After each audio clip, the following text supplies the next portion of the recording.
Outlander is based on a set of time-travelling romantic novels by the American author Diana Gabaldon. It's been an absolute smash hit and I loved it. This video here today acts as a kind of sequel to one I did last year, which was titled Why Wales Flops in Hollywood. Again, I've tried to back up my theories and ideas with some evidence. I had some interesting feedback on that last video down in the comments section, so if you have any thoughts, please add them, because that's exactly what I'm looking for on this channel. Yo, I'm Nick, this is Wales in the Movies, and today I'm asking why Wales still has nothing like Outlander. Outlander first came on my radar back in 2015 when I was finishing my dissertation, because the then Prime Minister of the UK, David Cameron, met with Sony executives to delay the release of Outlander on British television until after the Scottish independence referendum of 2014. This, to me, confirmed my theories and ideas about the importance of historical works such as this in the national psyche and maybe even political allegiances of its people. These theories became essentially the seed of this channel. It's also what Lynn Anderson writes about in her book Braveheart, From Hollywood to Holyrood, which also formed a major part of that dissertation. We seem to have a fear of this type of history, this type of conflict between the British nations being represented on our screens and in our media, even when they're neutral treatments. For example, you may have seen my struggles to get the documentary series The Dragon Has Two Tongues back on our screens.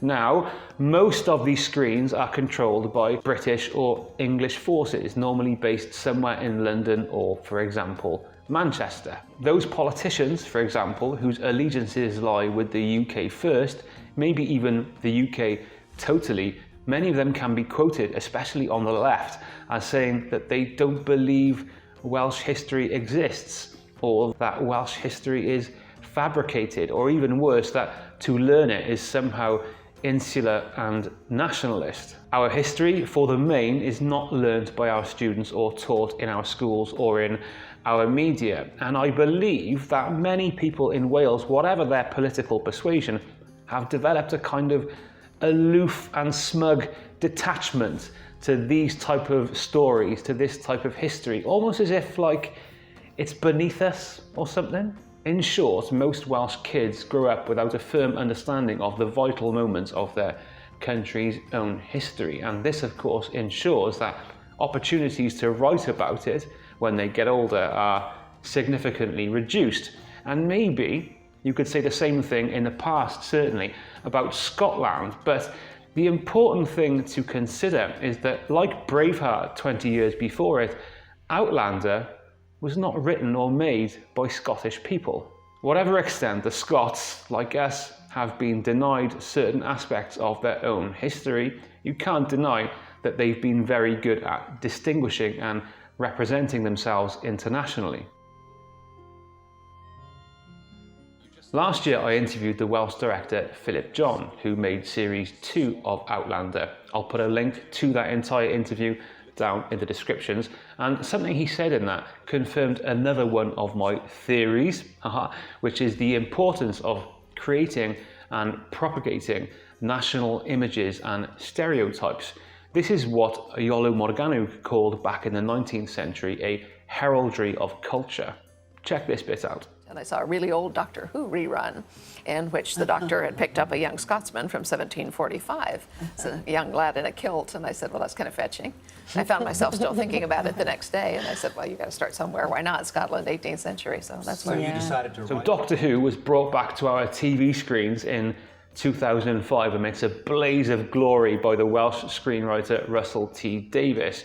Ironically, with one of its mission statements being to change and improve the way that Wales was represented on our screens, and particularly to give Wales some genre television. Yes, there are a couple of episodes set in Wales, which is grand, but just like Torchwood, for a show which has time travel as a potential screenwriting and storytelling vehicle, there's nothing in either show which deals with any aspect of Welsh nationhood or history. It turns out that Diana Gabaldon was inspired by this 1968 Doctor Who serial, The War Games, and the character of Jamie McCrimmon, played by Fraser Hines, who has links to the Jacobite Rebellion of 1876 and the Battle of Culloden. Why is this relevant? Outlander and many TV shows and films before it highlight the power of something called nation branding, or it's also called competitive identities. No Jamie McCrimmon in 1969, no Jamie Fraser in 2014. Simple as that. Of course, this era of history, these characters are replete with identifiable Scottish imagery, which, in terms of movies and TV, works as a kind of a shorthand. It's what I call sensory expectation. When viewers come to a Scottish TV show or film, especially one about history, they have a bunch of sensory expectations they want fulfilled. They want to see this, smell, taste, touch. They want to hear this. And you'll notice that 25-year-old this sounds a hell of a lot like this. Shorthand. Viewers now expect this stuff in Scottish historical drama. And because they expect it, they get it. Just look at the last few years when it comes to images of Scottish history on our cinema and TV screens. Take a cursory look on any Braveheart or Outlander YouTube videos and you will see hundreds of comments from people outside Scotland and, importantly, within Scotland itself, who are discovering the country through this series, just as they did Highlander and Braveheart before it. Now, in terms of Wales, in the whole history of American media, movies and TV storytelling, this advert here is probably the most distinctive image of Welsh Wales I have ever seen on American screens. They're one of a kind. That makes two of a kind. Brilliant. Well, it's a start. The lack of shorthand, the lack of images like this to build on mean that when a bunch of Americans finally sit down to make a Welsh historical drama for the first time in TV or movie history, we got this. I don't fancy hogs. That's true. He's a one-sheep man. The Bastard Executioner. Shoulda, coulda, woulda been a game changer for Wales. It failed for a multitude of reasons. I will be doing a much greater in-depth look at this series later on this channel. It completely failed.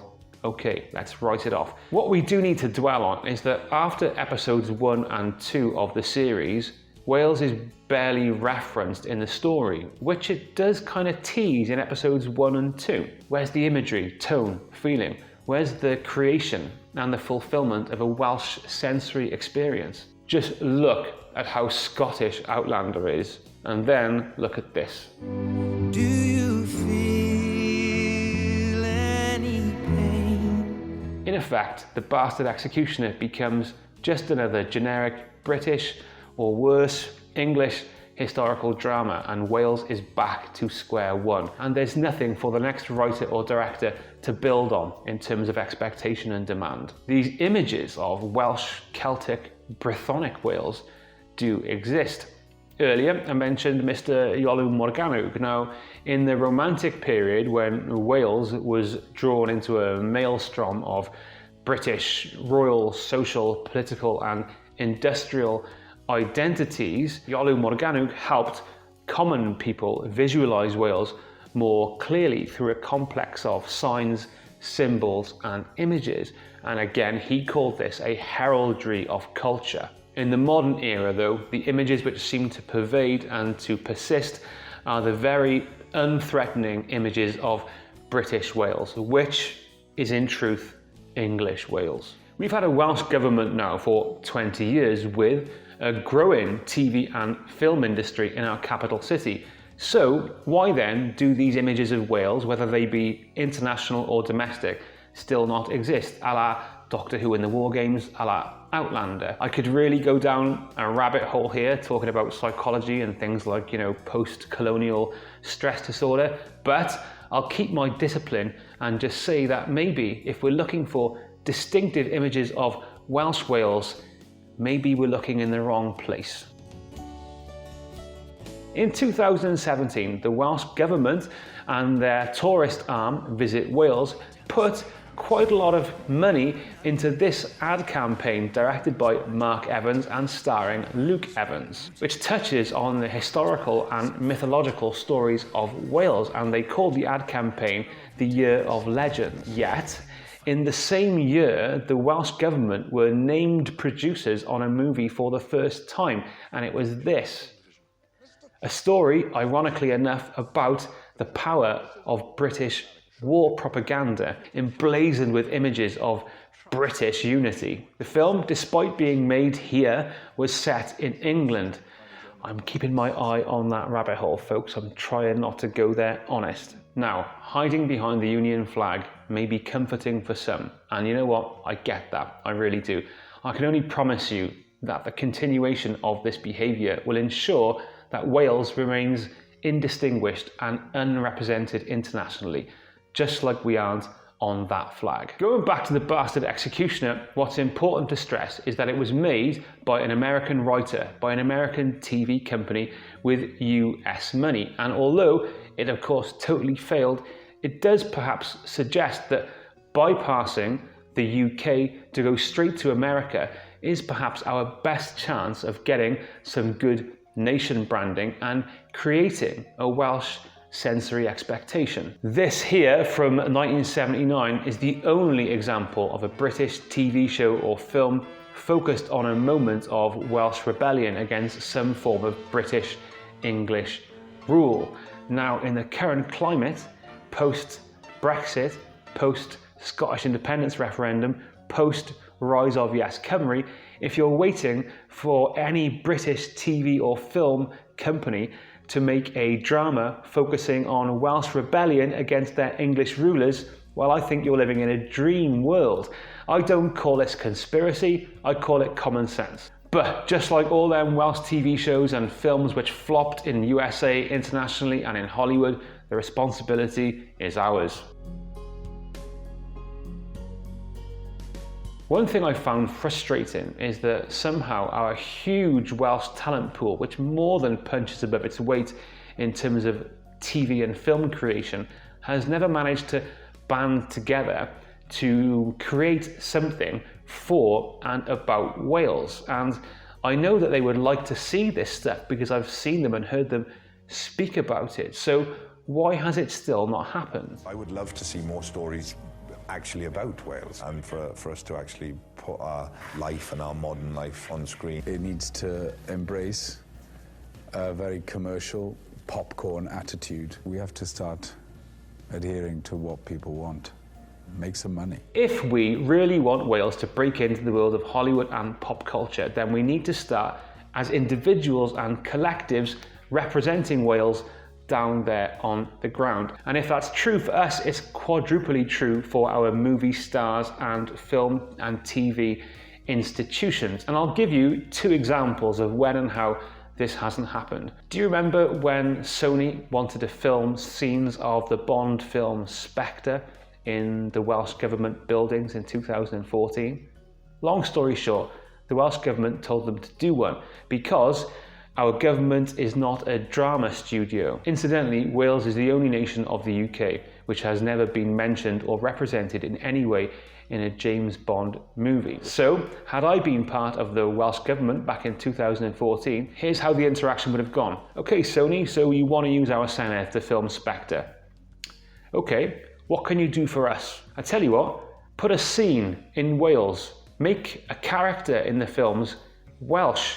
Q, for example, as a tribute to Desmond Llewellyn. There you go, make Q Welsh. Represent Wales positively. We're part of Britain, are we not? Let's see some Welsh representation. They didn't do it, they just told them to do one. Compare and contrast with Mexico. Sony also wanted to film in Mexico City, so what their government did was to say, yeah, okay, you can film here. They not only said that, they shut down their capital city for 3 days on the condition that the film represented Mexico and Mexican culture positively.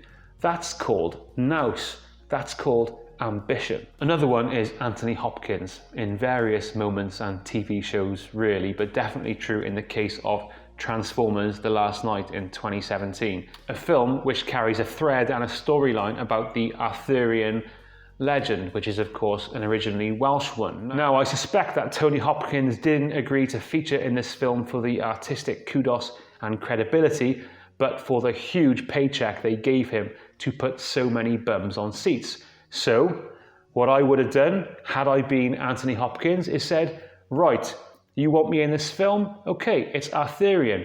Set it in Wales. What happened was Anthony Hopkins just took the money, didn't request anything, and just like all the other Arthurian films which ignore their Welsh origin, the film is put in a generic English setting, and Wales' chance to create something internationally famous is lost again. We need to start representing Wales day to day down there on the ground, and our stars need to back us up. So, why does Wales still have nothing like Outlander? In short, because we haven't used story setting and imagery to brand ourselves internationally and allow us to compete with the Celtic images of Ireland and Scotland and the very British images of Britain. In his Cultural History of Wales, an epic sweep of polemic called the Taliesin tradition, the Welsh writer Emyr Humphreys wrote this: "We must know, both consciously and unconsciously, that our own dignity as human beings is linked to the national identity to which we belong. We know this is a destiny we cannot escape, and the mark of a hero in any myth is the degree to which they embrace their destiny. Unless a people are certain of their national identity and its values, they are fatally inhibited from exercising that degree of creativity which is necessary to reaffirm those values in the civilized corner of the world they inhabit." Even if many of us can't see it, this is now a burden on the Welsh people and the psyche which needs lifting. It can't come quick enough, and I think we're going to need some help to do it. Welsh people and their diaspora, you deserve to see your country's vital history represented on the TV and movie screens that you pay for. You deserve the basic cultural confidence of seeing your country's national and cultural identity represented in a global field of vision, just like all your neighbours. Create it, expect it, and demand it. If you're feeling this message, like, share, subscribe. Wales in the Movies is now on Patreon. If you could consider a tiny monthly tip, that'd be very welcome. Until then, diolch yn fawr am gwylio. Thanks for watching. I'll see you later. Ta-ra.